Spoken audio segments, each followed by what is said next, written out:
नाज़रीन, गुज़िश्ता दिनों से आप एक वीडियो बहुत ज़्यादा वायरल हो रही थी जो आपने देखी होगी कि एक मर्द जो है वो अदालत के हाथे से खुदकुशी करने की कोशिश करता है लेकिन लोग उनको बचा लेते हैं। उसने जुना किया है मेरे हक में, मेरे निकाह में रह कर कि मैं खुदकुशी करूं तो फिर क्या करूं ये मुझे बताएं। पहले मेरी बीवी किसी के साथ बेड पे लेटी होती है और मैं देखता हूं, मेरा मरने का मकाम नहीं है। एनए न्यूज की वीडियोस देखने के लिए हमारे चैनल को सब्सक्राइब कीजिए, वीडियो को लाइक कीजिए और शेयर कीजिए, बेल आइकॉन को क्लिक कीजिए ताकि आप हमारी हर आने वाली वीडियोस से बाखबर रह सकें। बिस्मिल्लाहिर्रहमानिर्रहीम। अस्सलाम वालेकुम नाजरीन, मैं हूं आपके साथ अस्मा राजपूत और आप देख रहे हैं हमारा चैनल एनए न्यूज़। नाज़रीन, गुज़िश्ता दिनों से आप एक वीडियो बहुत ज़्यादा वायरल हो रही थी जो आपने देखी होगी कि एक मर्द जो है वो अदालत के हाथे से खुदकुशी करने की कोशिश करता है लेकिन लोग उनको बचा लेते हैं। खुदकुशी करने की वजह क्या थी? क्या ऐसे उनके ऊपर हालात आए कि वो इस तरह की हरकत करने में जो है उनको सामना करना पड़ा? मेरे साथ ही मौजूद है अब्दुल रहमान साहब जिनकी वीडियो वायरल बहुत ज़्यादा हो रही थी। असल में हकीकत है क्या, ये उन्हीं से जानते हैं। अस्सलाम वालेकुम। कैसे हैं आप? अल्लाह का शुक्र, बिल्कुल ठीक, फर्स्ट क्लास। अब्दुल रहमान साहब, आपकी एक वीडियो वायरल हुई, बहुत ज़्यादा वायरल हुई, लोगों ने देखा, उस पे आप पे बहुत ज़्यादा तरस भी खा रहे थे, तनकीद भी कर रहे थे कि आपकी बीवी जो है वो आपको धोखा देकर चली गई और आप उनको समझाने की बजाय या उन हालात को बेहतर करने की बजाय आप खुदकुशी जो है वो करने को आपने तरजीह दी। क्यों, ऐसा क्यों किया आपने? सर बात यह है कि मैंने एक पर्चा करवा रखा था लारियाडा थाने में, ठीक है ना, लाहौर। तो मैंने ये पर्चा करवा रखा कि मेरी बीवी अगवा हुई है। तो बात यह है कि जब मेरी बीवी को पुलिस ने बरामद किया तो इधर आए अदालत में, तो अदालत में ऐसा कुछ उसने को बात कर दी ताकि निकाह मेरे में है और जज साहब ने उस मुल्ज़म के साथ ही भेज दिया ताकि मेरी बीवी ने कह दिया कि मैं अगवा नहीं हुई हूँ, तो मैं खुद ही आई हूँ, ठीक है ना, अपनी मर्ज़ी से आई हूँ। अब बात यह है कि जज साहब ने जो पहली तो बात है कि जब हम उसको तफ्तीश साहब ने बरामद किया है तो बरामद करके जब जिस हालत में मैंने उसको देखा है या पुलिस वालों ने देखा है वो कुछ बयान नहीं कर सकता मैं, जिस कमरे से हमने उसको बरामद किया है। तो बाद में बात यह है कि जो पुलिस वाले थे इन्होंने जब पकड़ी है उसका मेडिकल करते ना मेडिकल उसका हुआ उसके। तो आपको क्या इसकी वजह नज़र आती है कि क्या उन लोगों ने कोई रिश्वत वगैरह दे दी या वैसे उन लोगों पर किसी चीज़ का दबाव डाल दिया गया? क्या असर और रसूख रखने वाले वो बंदे हैं कि पुलिस वाले जो हैं वो आपकी बात मानने की बजाय, आपकी बात सुनने की बजाय, हालांकि ज़्यादती तो आपके साथ हुई ना, आपकी बात सुननी चाहिए थी, क्यों वो आपकी बात सुनने की बजाय दूसरी पार्टी की तरफ थे? सर बात यह है कि फ़िलहाल तो जो पार्टी पैसे पहले दे देती है ना ज़्यादा, उसकी सुनाई होती है। मेरा जो पर्चा बना बाद में पर्चा जब उसने FI नकल दे दी तो मुझे वो कहता है, कभी कहता है तुम्हारी औरत किसी के साथ चली गई है, ठीक है, तुम्हें पता है? मैं मुझे क्या पता, मुझे नहीं पता। फिर डिप्टी साहब ने कॉल की उसे कि उस अगवा जो लड़की हुई उसका क्या बना। फिर इसने मुझे कहा कि फ़ौरन रेड करना है। मेरी गाड़ी पे, जो सरकारी गाड़ी पे भी नहीं गया, मेरी गाड़ी पे मेरे तेल पे ये अनवर थानेदार गया है। इसने कहा मुझे अभी पैसे चाहिए, पैसे से बगैर काम नहीं होता, ठीक है ना। हालांकि जो पर्चा हो जाता है ना, जब ये पर्चा जब SHO ने आर्डर दे दिया या डिप्टी ने आर्डर दे दिया, उसके बाद ये इन्वेस्टिगेटर को सौंपा जाता है भी आप इसकी जो तफ्तीश बनती है, जो मामला है आप इसके करें। अब तफ्तीशी मुझे कह रहा है कि पैसे बगैर काम नहीं बनना। मुझे कहता है कि ये पैसे मुझे 50,000 रुपये चाहिए। मैंने कहा मेरे पास 30,000 रुपये है, तो मेरे पास 50,000 नहीं है, मैं पहले बहुत टेंशन में हूँ, ठीक है ना। मैंने 30,000 रुपये इसको दिया है बाहर जाकर, ठीक, अपनी गाड़ी के पास जाकर। फिर उसके बाद इसी का मुझे रेड और वाइट गोल्डी जो पीता है ये, ठीक है ना, वो तकरीबन 500 के लगभग आती है, वो मैं मुझसे मंगवाई। तकरीबन 5,000 सिगरेटें मुझसे से मंगवा ली। उसके बाद मुझे कहता है कि चूँकि अमृतसर में गए हैं, वहाँ पे कहता मैंने खाना खाना है, मेरे पास वीडियो मौजूद है, वहाँ पे बिल भी मौजूद है। मैंने इसको 3600 रुपये का मटन के साथ खाना खिलाया है, खाना खाया है। इतना तो बड़ा उसका पेट है, हराम खा खा के उसने ये किया है। और उसे ये शर्म ना आई कि ये बेटी है किसी की बीवी है, ठीक है ना, कि मैं इस बंदे के साथ ज्यादती कर रहा हूँ जब आई है, ठीक है ना। हम गए वहाँ पे, इसने नंबर ट्रेस जो प्रोसीजर बनता था वो किया इन्होंने, उस बंदे को ट्रेस किया, फिर आगे बंदा पकड़ा, फिर हम जहाँ पे ये रह रहे थे वहाँ पे हम पहुँच गए। जब हम पहुँचे तो मेरी बीवी इस हालत में पड़ी थी कि जो गैर मर्द को ये उसके साथ नहीं करना चाहिए था वो कर रही थी, और कपड़े उसके नहीं कपड़े उतरे हुए थे और मेरा जो बेटा है 6 साल का और मेरी बेटी 1 साल की, वो नीचे बेड के जो क्लीन है वहाँ पे बैठे हुए थे। उसने कपड़े पहने, मैंने अपने बेटे को गले पे लगा लिया, रोना शुरू कर दिया। बेटे को छोड़ा, बेटी को गले पे लगाना शुरू कर दिया। फ़ौरन उन्होंने कहा भी चलो नीचे गए, मेरी गाड़ी में बिठाया है, ठीक है ना। अनवर थानेदार ने उस लड़के को उफ तक नहीं कहा। गाड़ी में बैठ गए हैं। रास्ते में मैंने अपने बेटे को पूछा, बेटा तुम्हें मेरी याद नहीं? कहता पापा याद तो बहुत आती, मम्मा तो कहते बात करा, मम्मा कहती थी पापा मर गए हैं, तो ये तुम्हारे पापा अब ये आपको गेम लगा कर देते हैं।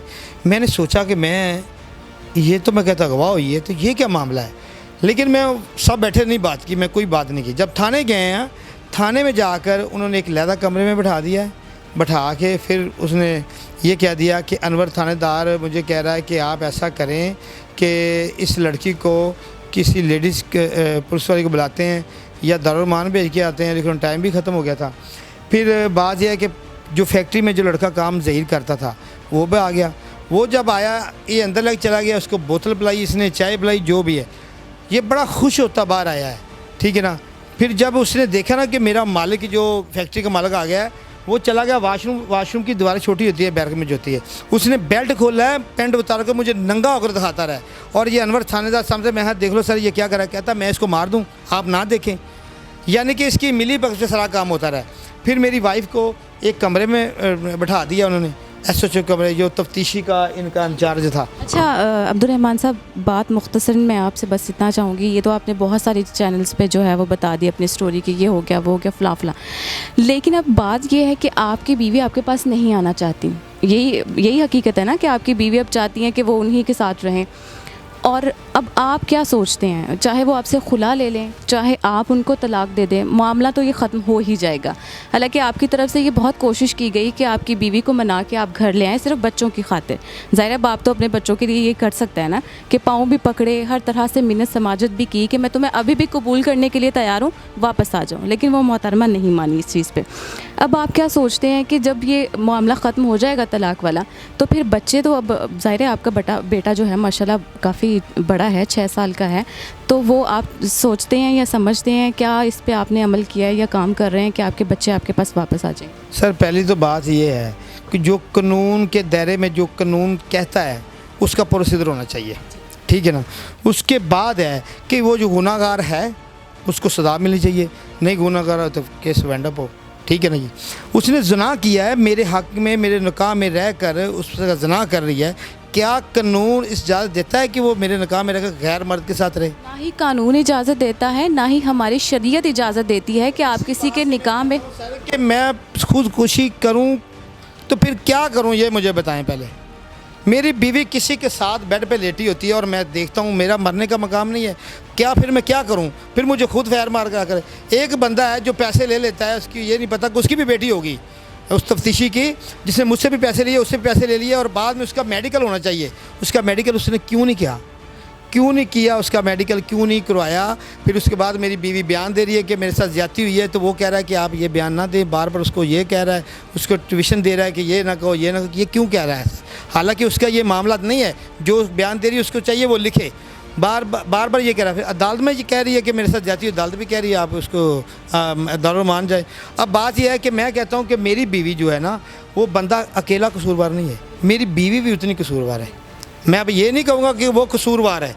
अगर मेरी बीवी ना चाहती तो कोई किसी की ज़रूरत नहीं है कि औरत को हाथ लगा जाए, ये सब मर्ज़ी के साथ होता है, ठीक है ना। अब मैं ये कहता हूँ कि मेरा पर्चा बहाल किया जाए।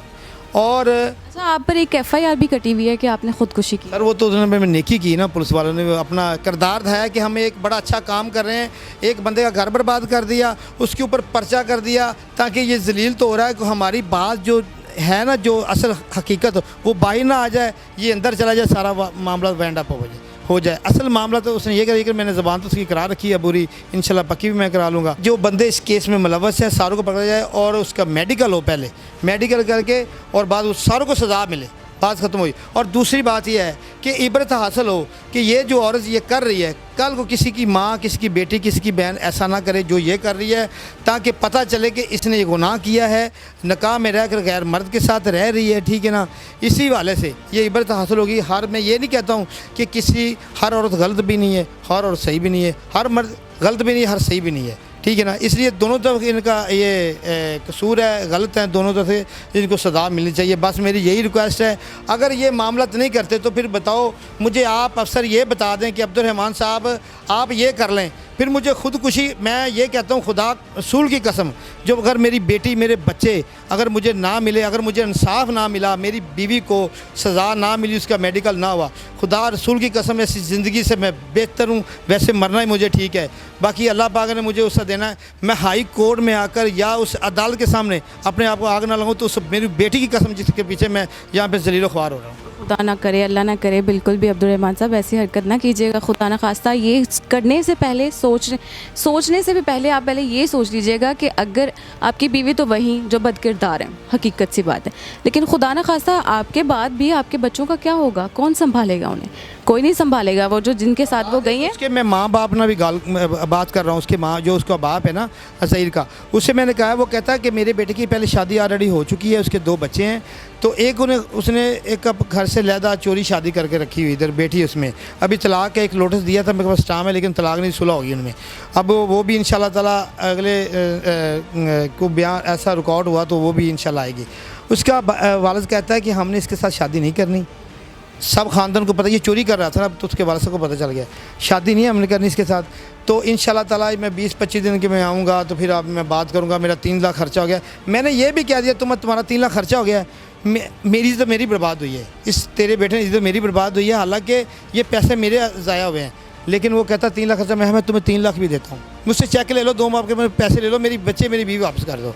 अब वो कह रहे हैं कि देखते हैं क्या करना है, इसका डिवोर्स कराना है, क्या करना है। असल उनको ये मामला है कि अब्दुर्रहमान दोबारा कानूनी कार्रवाई न करे, और मैं कानूनी कार्रवाई अब तो करूँगा, जब मेरी बीवी ना दी मेरे बच्चे ने, तो वो तो मैं करूँगा जो बनता है। अब्दुर्रहमान साहब, अभी भी हमारे माशरे में ऐसी बहुत सी ख़वातीन, बहुत सी लड़कियाँ हैं जो शायद ऐसा करने का सोचती हैं और शायद अनकरीब ऐसा कदम उठाने के लिए वो तैयार भी बैठी हूँ, क्या कहना चाहेंगे? सर मैं तो ये कहता हूँ कि अगर मेरे तरफ देखें कि क्या हालात हैं मेरे, ठीक है ना, मैं तो कहता हूँ ये गलत काम है, ये बिल्कुल ना करें। जो माँ बाप की इज़्ज़त नहीं रखती ना, वो किसी की, अब मेरी बीवी जो अगर मेरे साथ रह कर तो मेरी नहीं बनी, तो वो उसकी भी नहीं इंशाल्लाह बनेगी, ठीक है ना। तो ये कहता हूँ जो माँ बाप की रज़ामंदगी से शादी हो, ठीक है ना, वो सबसे बेहतर है। अगर आपकी कोई रज़ामंदगी है किसी के साथ शादी करना, तो अपने माँ बाप को राज़ी करें। अगर किसी के साथ आपका नहीं मामला तो अपने मियाँ के साथ, तो मियाँ के साथ बैठ के बात करें। ये मामला गलत है, ठीक है ना, ये जो है इसमें बहुत परेशानियाँ, इसमें दुश्मनी होती है। अब मेरा कोई बहन भाई नहीं है, अगर मेरा भाई होता तो एक्शन लेता, इनको ऐसे ही करता जैसे मेरे साथ किया, वो मार भी सकता था, लेकिन मेरे पे सख्त नहीं है, मैं नहीं कर सकता हूँ। इसमें बहुत दुश्मनी यहाँ से बढ़ती है इंसान की गैरत के नाम से, ठीक है ना। इसलिए ये कहता हूँ ये भाई कोई काम नहीं, मेरी बहन जो मेरा भाई है, कोई ऐसा काम ना करे जिससे इस हद तक आ जाए बंदा। नाज़रीन, मेरे साथ अब्दुर्रहमान साहब के वकील मौजूद हैं, उनसे बात करते हैं, उनसे पूछते हैं। सर, जैसा कि अब्दुर्रहमान साहब बता रहे थे कि इनकी बीवी अभी भी इनके निकाह में है, तो इस तरह से औरत का किसी के निकाह में होने के बावजूद भी किसी गैर मर्द के साथ ताल्लुकात में रहना, इस पर कानून क्या कहता है, क्या सज़ा होगी? मेरी बहन, इसमें आप भी जानते हैं, मैं भी जानता हूँ, हमारा एक इस्लामिक मुल्क है और हमारा कोई भी लॉ जो है वो इस्लामी कवानीन के अगेंस्ट नहीं है। इसकी मनकूहा है, इसके निकाह में है, इसने जो है वो एक FIR लॉन्च करवा के उसको बरामद करवाया, मुलज़म भी जो है वो पकड़ा गया। और कानून इसमें हरकत में आना चाहिए था, वो ये था कि तफ्तीशी साहब इसका DNA करवाते, और अगर उसमें ये साबित हो जाता, बल्कि जो है वो साबित तो बाद में होता है, इसके जब उसने कह दिया कि मेरा जो है वो मेरे साथ ज़ना हुआ है और मुझे अगवा किया गया है, तो ये सेक्शन 365 जो है वो सिर्फ अगवा की FIR दर्ज हुई थी।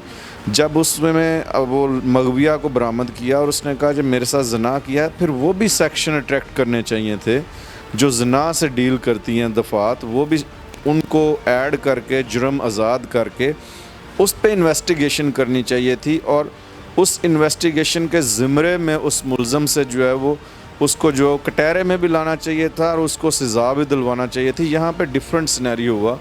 तफ्तीशी साहब ने अपनी मन घड़त बयान जो उसको बताए वो लिखे, और उसने अदालत में जाके इस्तदा की कि मेरा DNA करवाया जाए। जिस तरह से बीवी इनकी उनकी लड़की को उसके घर वालों के हवाले करने की बजाय या शोहर के हवाले करने की बजाय वो जो गैर मर्द था उसके हवाले औरत को कर दिया, तो कानून इस चीज़ की इजाज़त देता है?